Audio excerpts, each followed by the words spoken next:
Broadcasting live to the world. Now, it's Sheila Zielinski.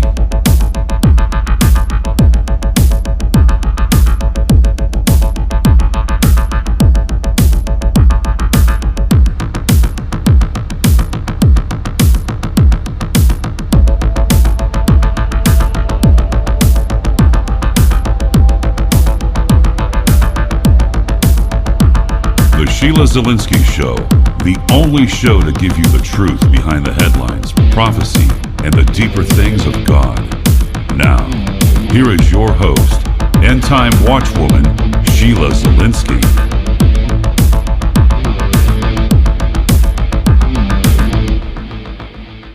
Hi, everyone, and welcome to the Sheila Zielinski Show for this September 23rd, 2015 edition.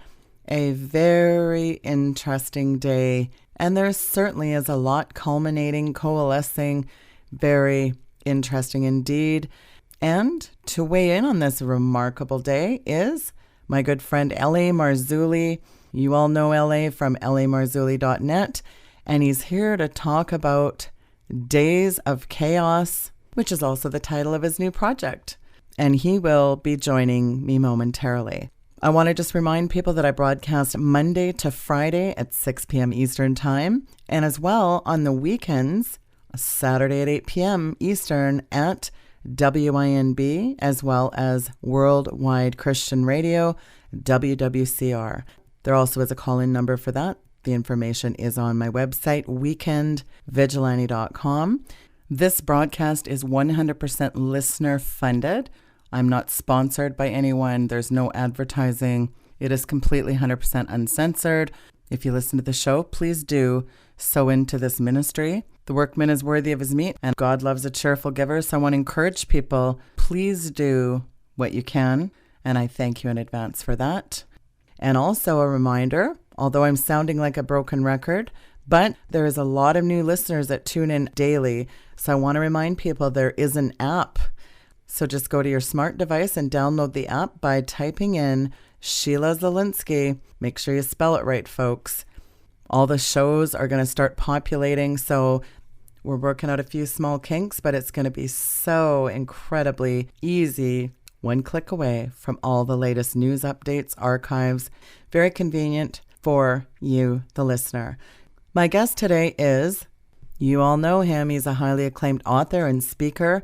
He is the author of On the Trail of the Nephilim Trilogy, the Watchers series, his latest work being Watchers 9, and as well as his new project. We're going to talk about that. I could go on, but without further ado, L.A. Marzulli, welcome back to the program. It is a pleasure to have you back on. Pleasure's all mine, Sheila. Thanks for having me here. Well, it's great to have you on. Now, you recently just got back from a very interesting conference, the Nephilim Mounds, there in Ohio. Let's start off with, tell the listeners about that conference. Well, Nephilim Mounds 3, we had over 500 people at the venue. It was just incredible.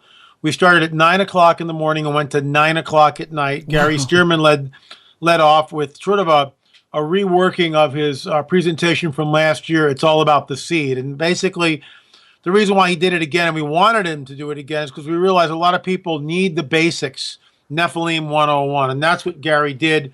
His second presentation was about the 5 kings that battled with Abraham, which was fantastic.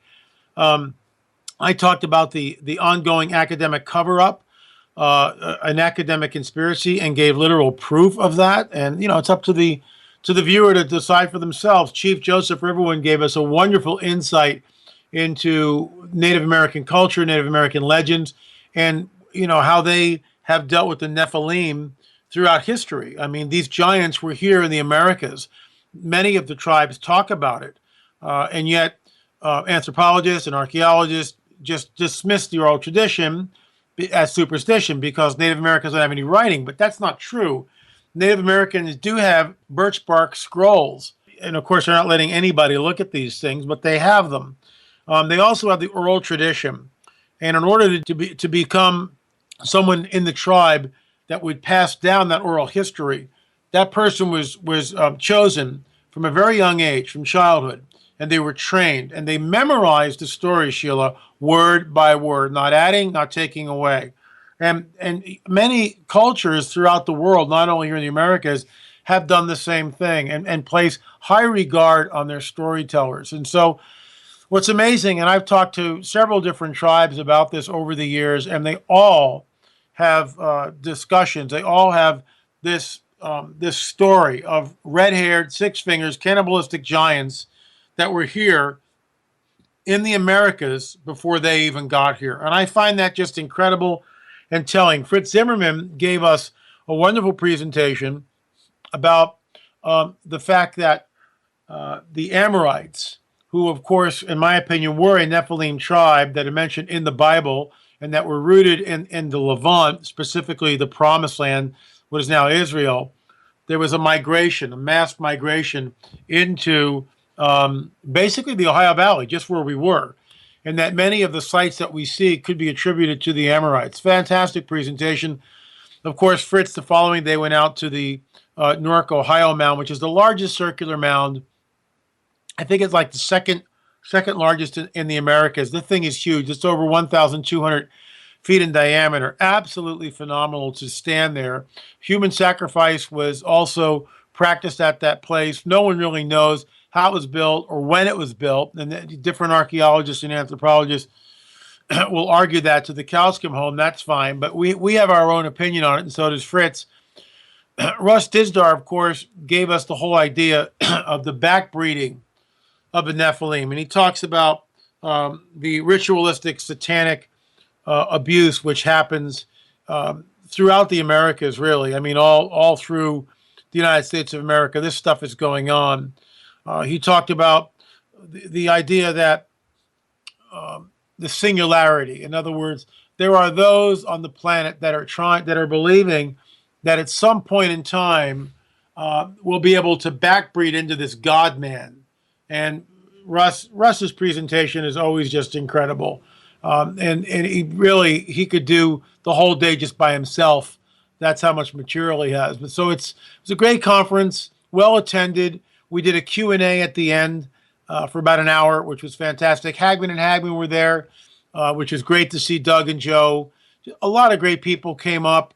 All in all, we had a family emergency, so we got sort of blindsided on Saturday, and then Sunday we were not able to go out to the mounds, and then the next 7 days was an absolute nightmare for us, but I digress. But the conference was just fantastic, well attended, and I think we're going to try to do one out here in California, and also we'll probably do Nephilim Mounds 4 back at the same venue next year.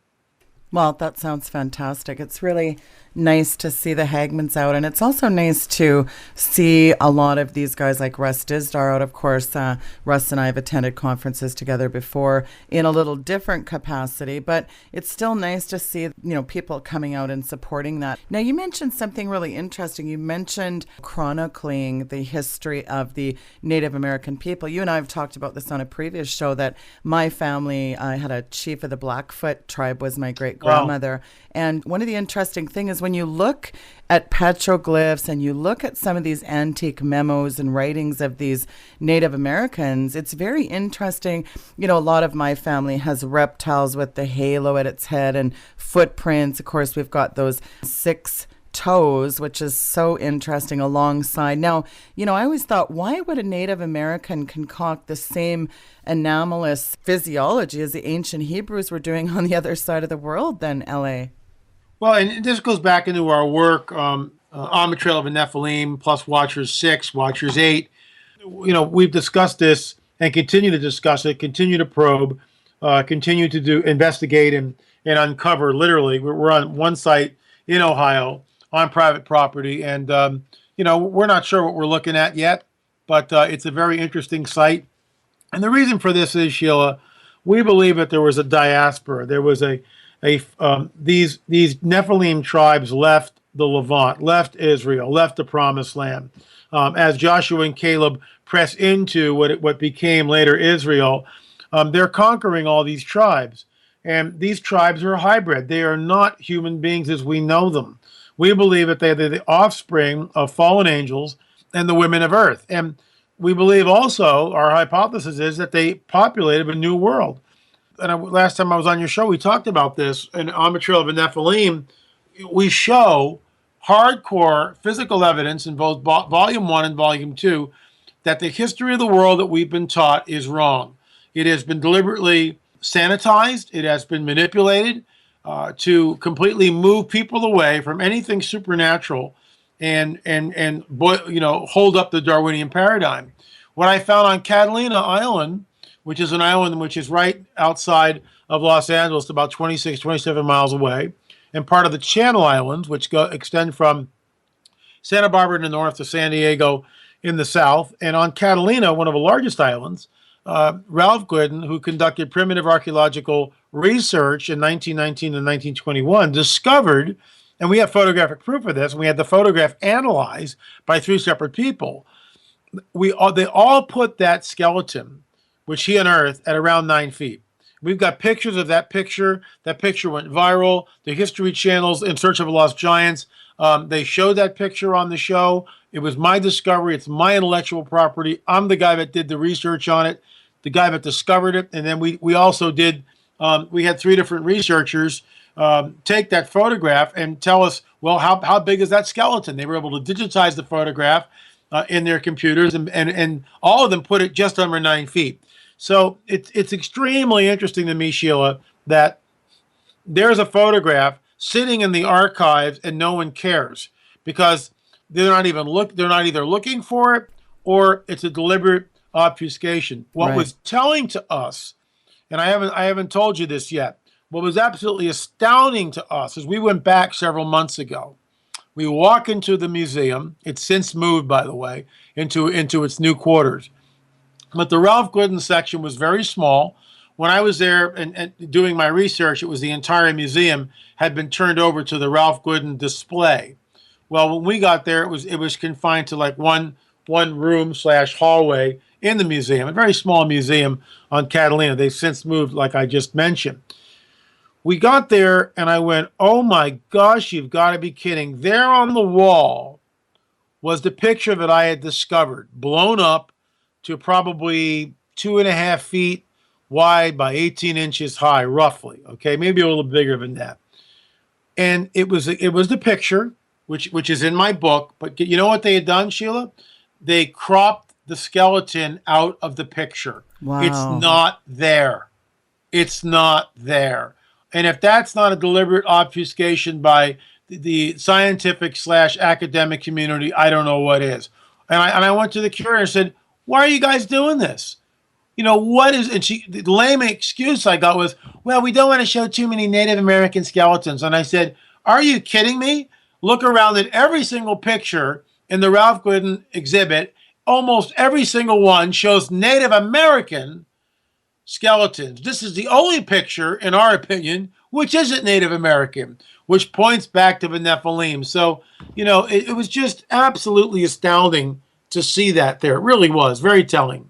Well, what's interesting to me, LA, is that when you look at the multiple ruins and the hogans, the temples, the kivas, the pictograms, logogram images, ancient rock engravings, you name it, it always seems to, whether you go, you know, east, west, south, or north, it always seems like the 4 corners of the earth contain things that match biblical stories of portals, fallen angels, giants, reptilian kinds of creatures, and the havoc these entities or anomalies play in the old world. Now, you know, we're talking about as early as 1,000 years before Christ, physical records, you know, containing practically every element from spiral vortexes to human animal chimera and 6-fingered and 6-toed footprints in pursuit of much smaller little 5-fingered humans. There's an absolute theme in the Bible here. And yet, why is it that this is a topic that is not discussed in the church? The church just will not touch us with a 10-foot pole. Well, most of the church won't. I was just at a conference, and I could tell that, and I'm not going to mention any names, but one of the speakers, I think, was very uneasy with what I was presenting. And we agreed on, you know, much of eschatology. I mean, we were right lockstep as far as what we believe with Israel and the rebirth of Israel. And what he was, I think he was taken aback, and he's never studied this stuff. And so he was caught off guard. He wasn't ready for what I was presenting. A lot of people aren't. I was at a conference, and I won't tell you where it was, and it was a fairly large conference. I was the only speaker. We had between, I don't know, 700, 800 people. The pastor came up to me in the first meeting, took me out to lunch, and he basically dropped the bomb on me. He showed me a text which he had gotten from another pastor stating that L.A. Marzulli is a false teacher. That hurts. It hurts deeply because I just wonder whether any of these guys has actually gone to the blog, ever read any of my material, looked at the Sunday Go to Meat and Bun, which is a little mini sermon every Sunday, or have heard me, talk about Jesus and the second coming and, biblical eschatology and on and on and on it goes. And so he's making this really outlandish charge. L.A. Marzulli is a false teacher. And the pastor looked at me and said, well, I don't believe that, but that's what I'm up against. And my people really don't know who you are. So you got to go easy with them. And Sheila, I added 20 slides to my presentation that night, Nephilim 101. And I went over the basics, starting from Genesis 3 to Genesis 6, and went over and over and brought the same point back again a little later. Well, when I was finished, I had a standing ovation from the crowd. Wow. That's on a Friday night. On Saturday night, when I went back to give my second presentation, as I was introduced, and this blew me away, the entire audience gave me a standing ovation. They all rose to their feet. Now, I mean, they're not applauding me. I'm just a messenger here. I'm just a guy that's delivering the stuff. But obviously, we hit a nerve, and people got it, and we changed their paradigm. We equip them with what's going on in these last days, because what's going on in the last days, it'll be like the days of Noah. And this is what's so incredible about it. The church has it all there, and many churches don't want to, like you said, won't touch it with a 10-foot pole, just walk away from it, are afraid of it. Well, we don't want to alarm our parishioners or our constituents or whatever. Well, we're afraid that, if we do that, the giving will go down. People need to understand that the time we are living in right now, are unprecedented. They're not like anything else I've ever seen. And it's not getting better. It's getting worse. That's the whole point of the new book, Days of Chaos, and also Watchers 9, which is also called Days of Chaos. The film and the book are different. The film talks about certain points that are certainly chaotic, and the book goes into other points that the film doesn't touch on. So it's really it's a 1-2 punch. We're excited about it. Both of those will be available. I'll probably start shipping out orders. We've already sold, I don't know, hundreds of them already, pre-sales. And we'll probably start shipping them out around the 5th to the 7th of October. That's where we're hoping to get delivery. But there's a remnant, Sheila. That remnant is expectant. They want to know what's going on. They know that something's not right. They know that what they're looking at is unprecedented. Let me just give you an idea of what we're talking about here. Right now, as we speak, there's an influx of thousands, tens of thousands of Islamists, of Muslims pouring in from the Middle East into Europe. It is an invasion, and the Europeans are too stupid to see it. They don't understand what's happening. Maybe some of them do, but their countries are being overrun, and this kind of an influx by Muslims into Europe will change the cultural fabric of the entire continent. These people want nothing more, for the most part, than Sharia. It's a political ideology. It's not a religion. It's a political ideology. And what they don't rest until they take over. There's a clip that I just saw before the show where these refugees just coming in are already demanding this, that, and the other thing from these countries which are hosting them. There's a woman screaming in New Jersey that soon we will outnumber you. This is what's going on here. And the politically correct, limp-wristed morons, think that this is the greatest thing since sliced bread. There's a quote that we've heard before, and it happened in Australia. And this woman called the Muslims vipers in our laps. That's what she called them. I'm just quoting her. I'm not saying that they're vipers. I'm quoting what this woman said. And she's in Australia, and she calls this influx of Islamists, vipers in our laps. Why? They're not interested in assimilating. I think it's very clear where they're at. What they're interested in is creating an Islamic caliphate, or having everyone convert, or starting Sharia law, or having, halal meats or whatever. That's what they're interested in doing. And it's interesting. Ben Carson, talk about days of chaos. Carson says that no Muslim should be president. And, the politically correct crowd's all over that. It's 2015, Dr. Ben. It's not 1943, and there's nothing wrong with having a Muslim become president. Are you kidding me? In fact, we probably already have a Muslim as president, but I digress. And Carson is being, run up or keel-hauled on the politically correct ship, and that's the problem. You can't say anything today without the PC crowd coming down and slamming you over the head. That's why I love Donald Trump so much, because he really doesn't care. I remember that there's a clip recently where he sat with Anderson Cooper, and he looked right at Cooper and said, "No one trusts you, and they don't trust the media either." And he's so right. That's why he's soaring in the polls. Now already they're hitting against Carly Fiorina for a 2001 speech, which she talked about Islamic civilization was the greatest in the world. And I've read the speech, and all this other stuff, and it's getting legs. And this is a hit piece on Carly, and she's going to have to address it, and she's going to have to address it soon. If she comes up and stands for the idea that a Muslim can be president, then she's just lost my vote and my support.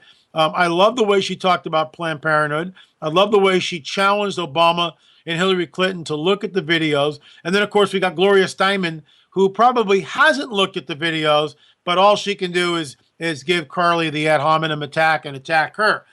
And that's what Obama did, the little tap dance around the video, which shows a fetus on a table, legs kicking, heart beating, exactly like Fiorina said, and they're cutting the thing up. Yeah. So this is where we are as a culture. And the reason why these guys like Gloria Steinem and Obama and Hillary immediately attack her with the ad hominem stuff is because they know their position is indefensible. And then, of course, they'll start going the war on women and all this other nonsense. They're not addressing the issue. They're not addressing the issue, which is the selling of human body parts, which is absolutely insane. It is indefensible from any sane person on this planet. Hillary, Obama, and Gloria Steinem, with all due respect, know this, and that's why they sidestep the issue and they start attacking, Fiorina, her personality, her this, the war on women. Oh, we're going to go back to the Stone Age with the Republicans. Planned Parenthood, does all this good for women. They don't address Fiorina's challenge. And I said bully for Carly. That clip on the last debate won me over to her side. She's incredibly articulate. She's brilliant. She's erudite, and she knows her stuff. Trump is sort of getting up to speed, and I like the Donald. What I like about him is he's got, already, look, George W. Bush, going to build a wall here, going to have a fence on the border, going to keep all the immigrants over there. No, you didn't. The federal government promised us a fence on the border after 9/11. The stinking border, the last time I checked, is as porous as ever. And the drugs continue, and all this other nonsense continues. What does Trump say? He says, the first thing we're going to do is get rid of the gangs. Bully for Donald. Somebody actually addresses the stinking problem. The Mexicans are making piñatas with Donald. Why don't we just reverse the situation here, Sheila? Why don't we just go down to Mexico? Let's say, 3 or 4 million Americans, and say, hey, now we want free health care, and we want to get on free medical care, and we want to send our kids to your school for free. Welcome to America. No other country on this planet would do this. This is so wacky. And I love Trump. He goes, we're going to build a wall. It's exactly what needs to happen. We need to build a wall. These are the days of chaos. These are the days of chaos. We are in an absolute chaotic planet right now. When you look at the earthquakes and the volcanic activity, which is ongoing, volcanoes in Mexico, volcanoes in Ecuador, the temblor 8.3 down in Chile last week. It ain't going away. It's not going away. Now there's a threat of the Bartabunga, which is next to the Eyjafjallajökull volcano in Iceland. And I blogged about this stuff. This is what's so cool about the book, Days of Chaos. I've been blogging, looking at this stuff, writing articles for 8 years. And so you start to assimilate these things, and there's a pattern going on here. The pattern is this. Events are accelerating. It's not getting better. We're 18 trillion in debt. Look at the chaos in this country alone. Look at the racial tension in this country. Look at the 91 million people out of work. Heck, who the heck's working? With only 300 million people in America, who the heck is working? Not many people are. How many people on food stamps? Record high, 60 million people on food stamps. And yet, the politically correct, moronic crowd can't balance the budget. This is why the top 3 contenders in America right now are Donald Trump, Carly Fiorina, and Dr. Ben. And they are completely outside the beltway. Anybody with half a brain can look at this and go, this is why Rick Perry dropped out. Because they look at Rick Perry with the same old ridiculous crafted talking points and his stupid glasses, and he's trying to look presidential. Next. We're so sick of it. Scott Walker drops out for the same reason. Jeb Bush is in there trying to make a big deal by talking Spanish. Jeb, we don't care. We don't want you, Jeb. We don't want your stale ideas and your cronyism and all this other nonsense. And the only way this country is ever going to get back on track is with someone like the Donald, in my opinion. It ain't going to happen. But, that's only one thing. Then we've got the Chinese bomb. We've got the possible collapse of the U.S. petrodollar. We've got the yuan, which is deliberately devaluating their currency. We've got North Korea threatening nukes. I mean, it's just, where do you want to start? One more thing. You got the Russian bear with Putin, who you might as well just call him Tsar Vladimir, because that's what he's acting like. He's a czar. And he's giving the S-300 missile system to Iran, which will then equip them so the Israelis might not be able to do a preemptive attack against the Bashar reactor. Then you've got the Ruskies, once again, Tsar Vladimir, selling or giving munitions and tanks and everything else to Syria. I mean, I've never seen it discharged. Unprecedented times. Well, you're right. I mean, absolutely. It's hard to know where the head starts and the tail ends on this mega beast. Now you've got, I mean, it's fitting because Days of Chaos really denotes a fitting title, LA, where we are in history. This is Caligula level chaos meets Days of Noah insanity. Yeah, that was good. Say that again. That was really good, Sheila. Caligula level chaos meets Days of Noah insanity. That's really where we're at. And I quote you. Yes, really you can. Good. Well, you've said a mouthful and all that with Donald Trump and Planned Parenthood debacle and this complete mindless evil that's erupting on every level with ISIS. And of course, ISIS wants to create the caliphate. I mean, we'd be taking back the land. Bashan, it's always been contested territory throughout history. And even now, when you look at, according to God, the 12 tribes are going to have that land. Coincidentally, Bashan today is right smack dab in the middle of Syria. It's kind of an epicenter for a great territorial battle. So the Pope is here today. You've got the UN wanting a one world climate authority. You've got the Pope talking about baptizing aliens and abortion's fine. And what is CERN doing over there in Switzerland, kicking off that thing today? As a matter of fact, you've got, what are they doing? Opening the spirits of the ages. And one of the things we can see, and I think it is very clear for people that can see, hear, taste, smell, and observe, the world is watching prophecy just on fire in the world today. It's unfolding. You'd have to be a mindless, brainless idiot to not think the Bible really has painted this 2,000 years ago, hasn't it? Well, the Bible warns us of exactly what's happening. Wars and rumors of wars, check. Many will come in my name saying I'm the Messiah, check. We actually covered this a little bit in Watchers 9. There's a whole chapter in my book Days of Chaos, which is, it talks about that because that's the first thing, false Christ and other false prophets. I mean, many will come in my name, wars and rumors of war, check. Famines, check. Earthquakes in diverse places, checks. Troublesome times. I mean, men fainting for fear for what is coming upon the earth. I mean, it's all happening. The financial collapse, the Fukushima disaster, the talk of a one world government, the ongoing wars and rumors of war, the fish and animal die-offs that we see, which happen, almost every week is another million fish washing up or 60,000 antelopes. I mean, whatever it is, it's just nuts. The Marian apparitions, the volcanic activity, the ring of fire, which goes around and around. And then we get, like you mentioned, the whole UFO thing, which we haven't even really talked about, which, you talked about the Vatican Observatory and the Pope's over here and CERN's being open. I mean, it's just, it makes your head spin. It absolutely makes your head spin. And this is why the book Days of Chaos and the DVD Watchers 9 Days of Chaos, same name. We cover different material in the books. We really do. One of my favorite sections is the addressing of the California drought.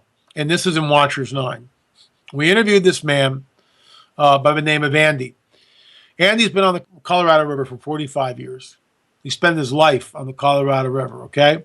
He knows the river, and he's alarmed at what he sees. He gave us footage of algae plumes, which are now growing in these reservoirs. He talked about when the algae blooms like this, there's a fish die-off. The smaller plant life and smaller fish die first, and then the larger fish die. They can't get any oxygen. Then, because their bodies are decaying, there's not enough oxygen to make them decay, and the whole thing magnifies itself, and you've got the entire areas which are dead. But what's alarming to him is that the level is very, very low. The Colorado River level is very low. Lake Mead, very low. And this is impacting the 2 hydroelectric dams on the Colorado, which provide electricity to about 40 million people. 40 million people.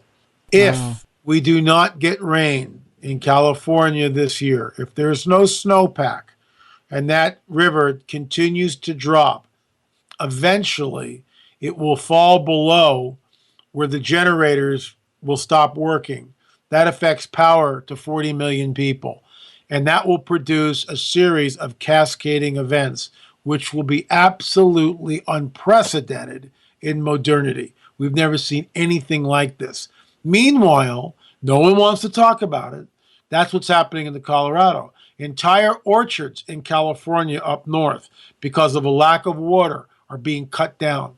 Entire orchards, almonds, oranges, lemons, entire orchards are gone.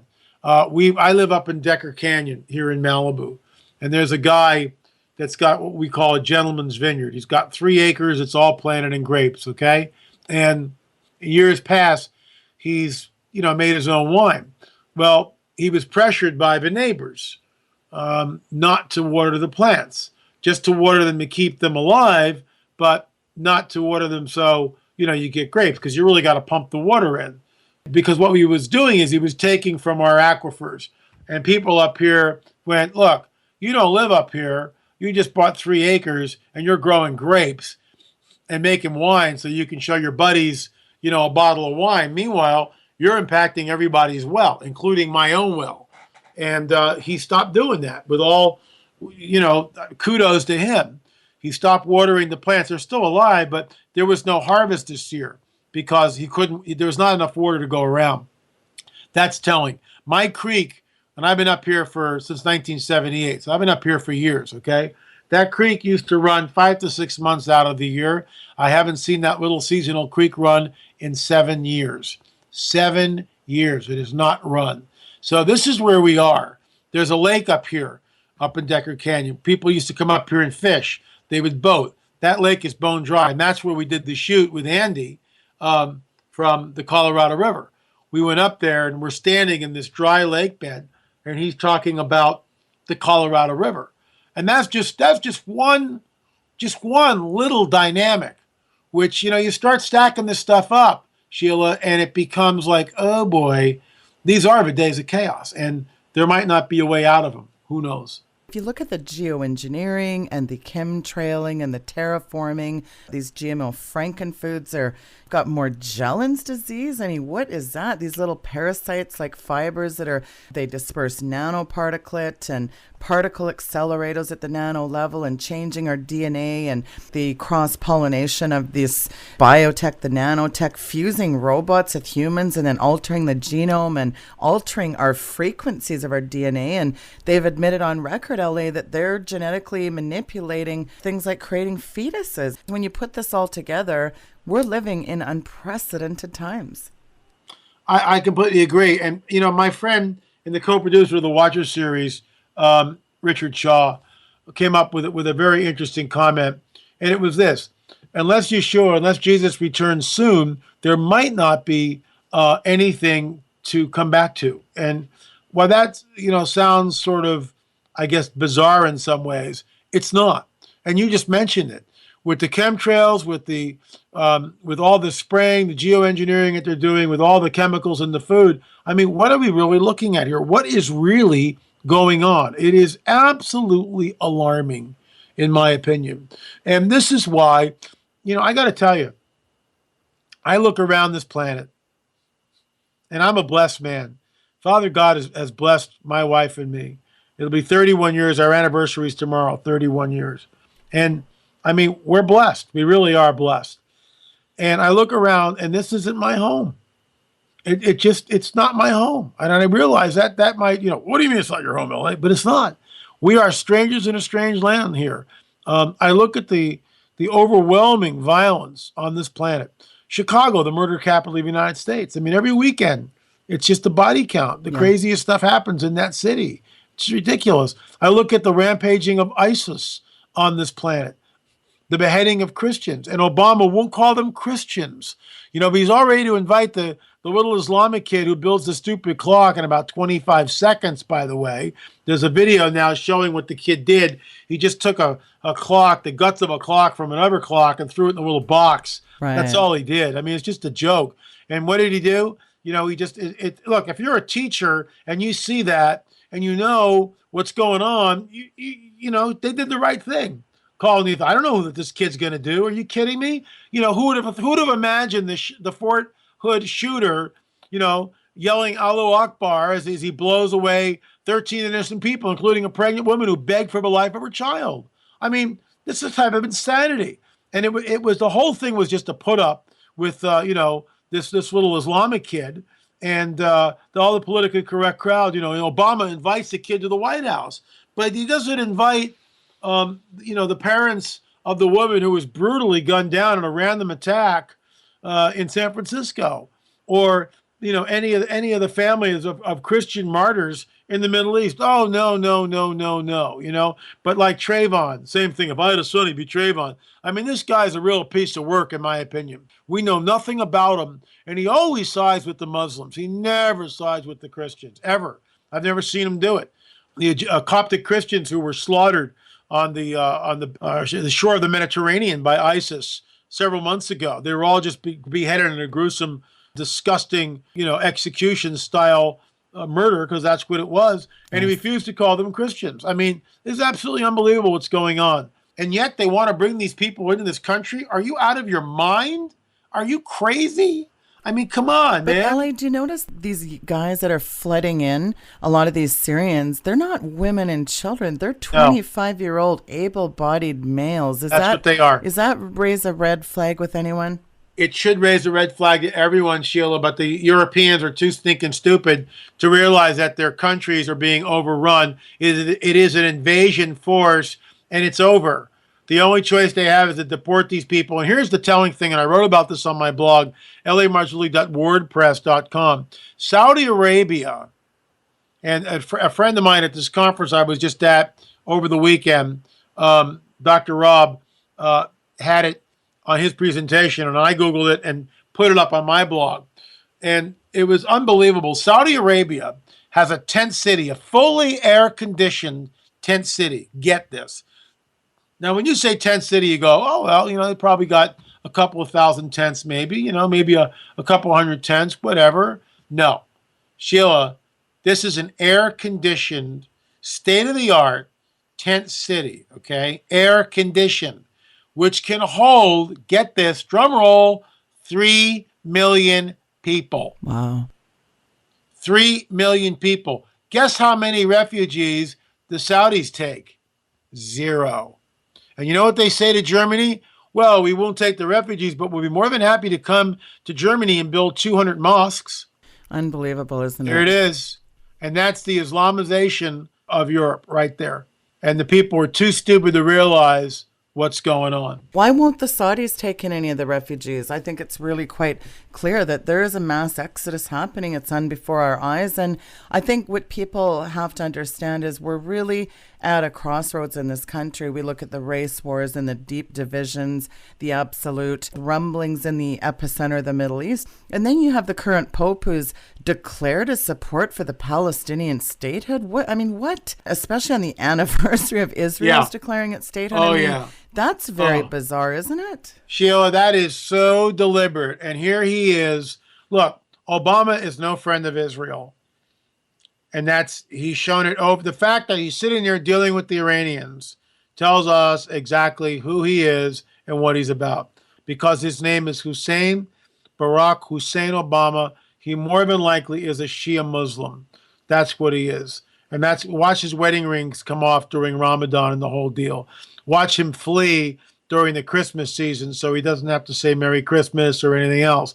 He is a Muslim, in my opinion. He's even said it when he was being interviewed. I forget who interviewed him, but I've seen the clip, and it's not photoshopped in any way. And he goes, my Muslim faith, just like that. He corrects him. You mean, oh, yeah, my Christian faith. Now, you can interview me at 4 o'clock in the morning with no sleep, and there's no way in a million years that would ever come out of my mouth. It's just not going to happen. But it came out of his mouth when his guard was down, because that's who he is. And so a little Freudian slip there. But then again, Israel is now surrounded by nations who absolutely pose a direct threat. There's no question there's a destruction here. I mean, when you've got nuke deals being signed off from this, you call him a Muslim in the White House. I call him the jihadist in the slaughterhouse. How he has not been impeached. I mean, we know he wasn't born here, which is amazing that a Hawaiian senator has now come out and said, listen, we've extensively gone through everything.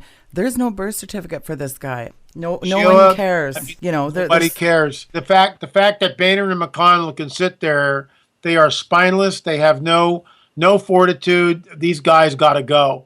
They are not for the people. They're for Obama. And it makes you wonder, what does Obama have on these guys? What does Obama have on Chief Justice Roberts, who flees the country the first time the Supreme Court upheld Obamacare? He fled the country. He left the country.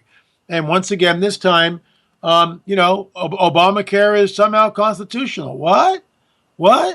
I mean, it's a rigged game. It's just like the Supreme Court, 9 people decide that, we're going to make gay marriage, the law of the land. That's judicial fiat. That's not by the people and for the people. That's 9 people who are put there by different administrations with different ideological bents. And that's, they finally stack the court so they can get the results they want. It's a shell game. Everything, in my opinion, everything that our founding fathers fought for over 200 years ago, there's nothing left anymore. We are in the same place that we were when we fought the American Revolution. And now you got this knucklehead Sanders going, well, if I'm elected, I'm going to raise taxes. Oh, thank you. The tax burden in this country is already on. You can't get ahead, Sheila. If you make any money, you hand it right over to the federal government. And that's not the way this country was built. Until 1913, there were no taxes. There were no taxes. And, this is just, it's not going to be, and they always couch it that way. And they figure that, that generation dies off and the new generation is stupid, and they don't tell any of this stuff in school. Everything is managed so the kids don't learn that, before 1913, we didn't have taxes here. The Federal Reserve has nothing to do with the federal government. Is it taxation without representation? You bet. And the one thing about Rand Paul, he's unelectable. He's way down in the polls, and he just, it's never going to happen. But the one thing he's talking about is do a flat tax. Abolish the IRS, which needs to be done. Abolish the onerous and absurd tax code with thousands and thousands of pages, which no one in their right mind can ever possibly read and understand. Have a flat tax. It should be under 10%, in my opinion. well under 10%, and balance the budget in the federal government, and reduce the 800 military bases that we have all over the planet, which most Americans don't even know about. 800 military bases. Who's paying for that? Who do you think?